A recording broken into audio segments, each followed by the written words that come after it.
Buenos días a todos y bienvenidos al canal de Ruach Legal TV. La ley CELA, la ley de educación. Yo no sé por qué a estas leyes se les pone el nombre de sus ministros. En realidad es una ley orgánica, una ley que tiene que regir la educación. Y en eso me voy a centrar un poco en este vídeo, en hablaros de leyes de educación.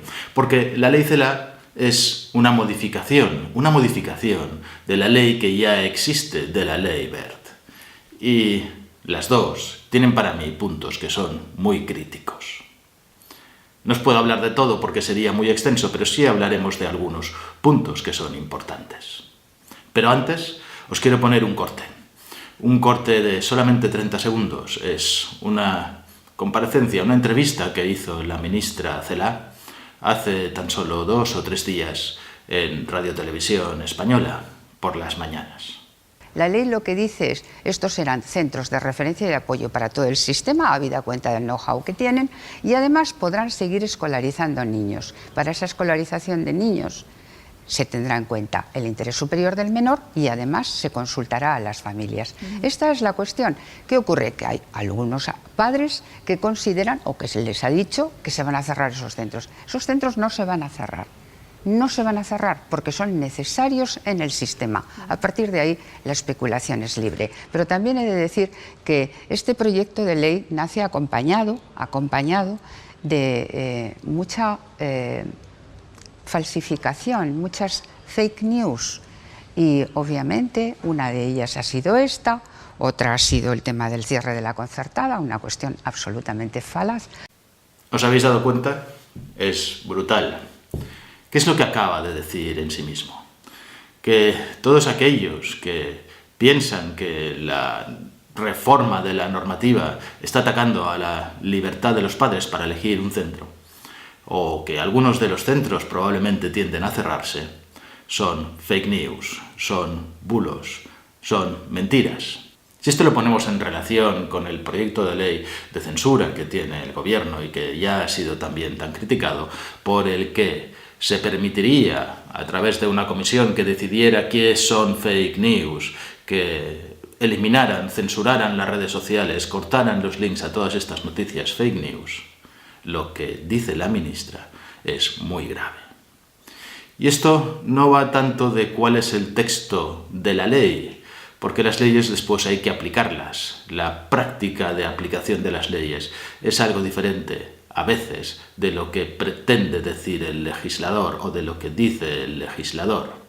Lo que cuenta son las intenciones. Y en base a esto y con esta perspectiva vamos a hablar de la ley de educación.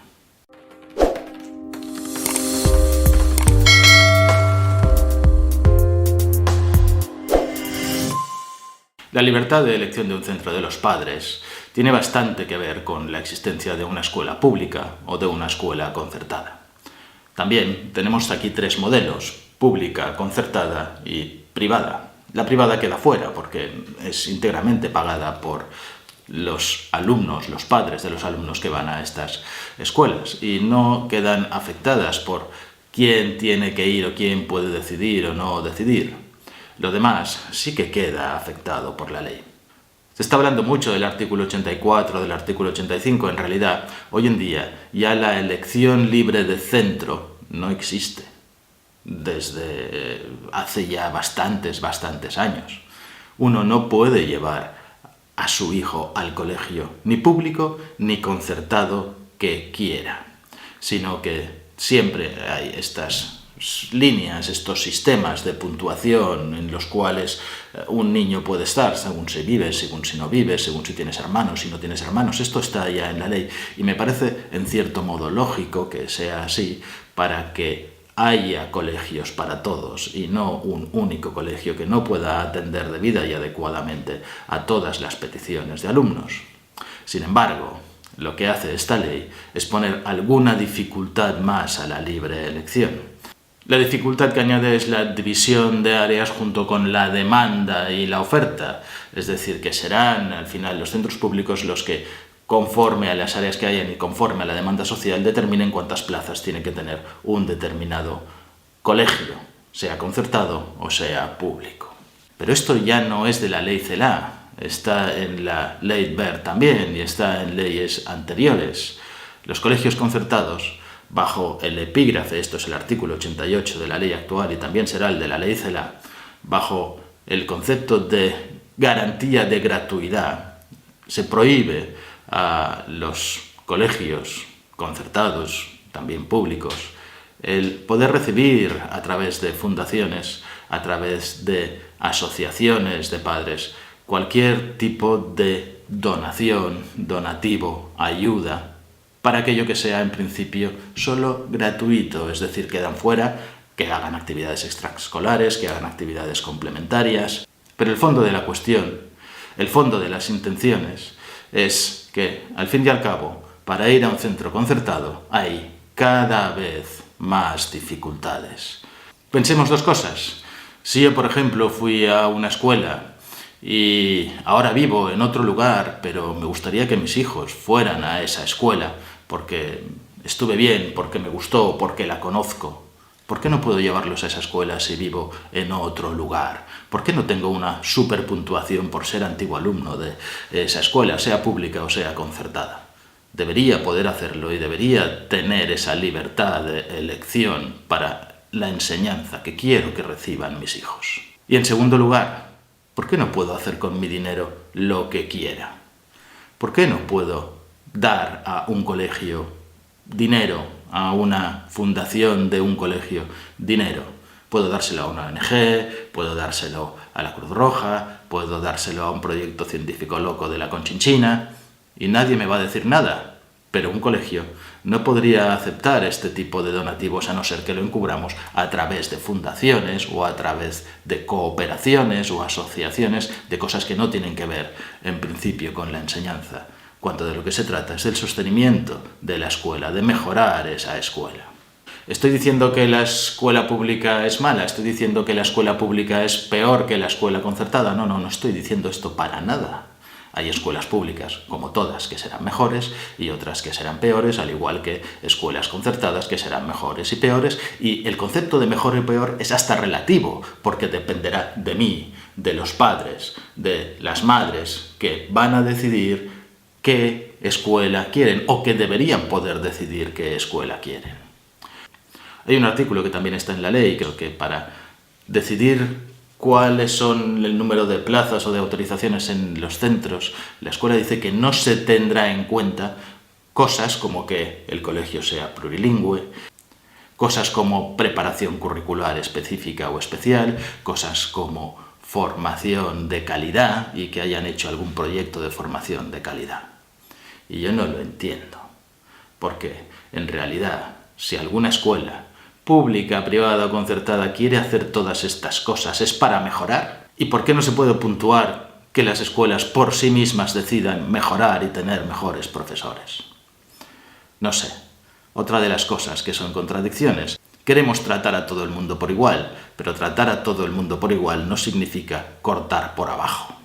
Es como si dijéramos que en una política de igualdad, para que los sueldos de los hombres y de las mujeres sean los mismos, lo que hay que hacer no es subir el sueldo de las mujeres, sino bajar el sueldo de los hombres. En fin. Y además, cuando discutimos escuela pública o escuela concertada, o las dos, o tienen que convivir, existe un argumento que la gente llama que es de los liberales, el argumento neoliberal. Oiga, el que quiera ir a una escuela concertada, pues que se lo pague, ¿vale? Porque tiene medios o tiene dinero. Y, en verdad, es un argumento falso y muy peligroso. Es falso porque todos los españoles pagamos impuestos. Impuestos para todo. Impuestos para pagar el sueldo de los funcionarios, impuestos para pagar el sueldo de los políticos, impuestos para que se hagan carreteras, impuestos para el sostenimiento del sistema de salud, impuestos también para la educación, impuestos también para las escuelas. Luego llevaremos a nuestros hijos a un colegio público o a un colegio concertado, pero hemos pagado igualmente por todo y tenemos derecho a todo. Por tanto, si en realidad la administración subvenciona algo a las escuelas concertadas, no les paga el 100% de lo que es el coste, tenemos todos el mismo derecho. Y los padres y madres tenemos el derecho a decidir qué Queremos pagar un poquito más, no una educación completamente gratuita, para llevar a nuestros hijos a la escuela que queremos. Ya no porque sea mejor o peor, porque esto es relativo, sino porque es la que nos conviene, porque es la que nos gusta personal y particularmente. Es un concepto que no es ni neoliberal ni nada de nada. Es un concepto de simple y puro sentido común. Os decía al principio que era muy peligroso estas dificultades que cada vez se van añadiendo más a la escuela concertada. Es efectivamente peligroso. Ya estamos viendo que hoy en día la clase media cada vez es menos media y cada vez es más pobre. Y es malo que desaparezca porque es malo que entonces no ahorren, es malo que entonces no gasten. En la escuela es exactamente lo mismo. Tendríamos, vamos a llamarlo, 3 clases de escuelas. La escuela pública, la escuela concertada y la escuela privada, 100% privada. La escuela privada se la podrán permitir solamente unos pocos cuando desaparezca la concertada.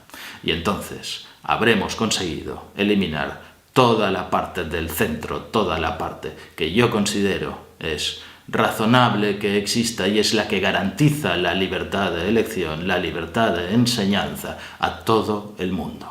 La ley insiste muchísimo en unos valores. En los valores de igualdad, en los valores de no discriminación, en los valores de integración, que son valores que están muy bien. Pero veo que luego, en el debate público, se olvidan toda otra serie de valores. Valores que podríamos llamar de convivencia, valores que podríamos llamar democráticos, valores como la tolerancia, valores como la solidaridad, valores como la competitividad, la aceptación de la diversidad, el esfuerzo, el primar el esfuerzo, el primar aquel que trabaja más. Este debate falta en la sociedad, este debate falta en los políticos. Y que hace falta que mejore la educación en nuestro país es más que evidente. Solamente tenemos que mirar a nuestros políticos. Nuestros políticos que no son capaces, y hablo de todos, de llegar a un acuerdo sobre un tema tan crucial y tan importante. Nuestros hijos no van a la escuela 3 años ni 4 años, van a la escuela 16 años o 18 años y después van a la universidad. Es un tema que es crucial y es básico, que sea duradero, que sea a largo plazo. Yo no sé qué han aprendido en la escuela, pero esto que es básico, que es crucial y que no es una cuestión de capacitación ni una cuestión de saber más matemáticas o menos matemáticas o física o historia, sino una cuestión de sentido común, no lo han aprendido nuestros políticos. Ya están diciendo que esa ley CELA los otros se la van a cargar y después vendrán los otros y se la volverán a cargar. Llevamos un montón de leyes, no sé si 8 o 10 leyes ya de educación. Pónganse de acuerdo de una vez y si hace falta, para aprender sentido común, creo que deberían de volver a la escuela. Si yo tuviera que hacer una ley de educación, dejaría de preocuparme por estas cosas. Y lo que querría hacer, lo que querría tener, es a los mejores profesores, a los profesores más preparados en todos los sentidos, para tener las mejores escuelas y al final un país muchísimo mejor, muchísimo más libre, muchísimo más democrático, muchísimo más consciente, muchísimo más culto en todos los sentidos. Todo esto no está en el debate social de educación, queda tapado por los temas que son políticos. Si te ha gustado el vídeo, suscríbete, dale al like, dale a la campanilla para recibir notificaciones de los nuevos vídeos y pon tus comentarios que en este tema seguro que son muy enriquecedores.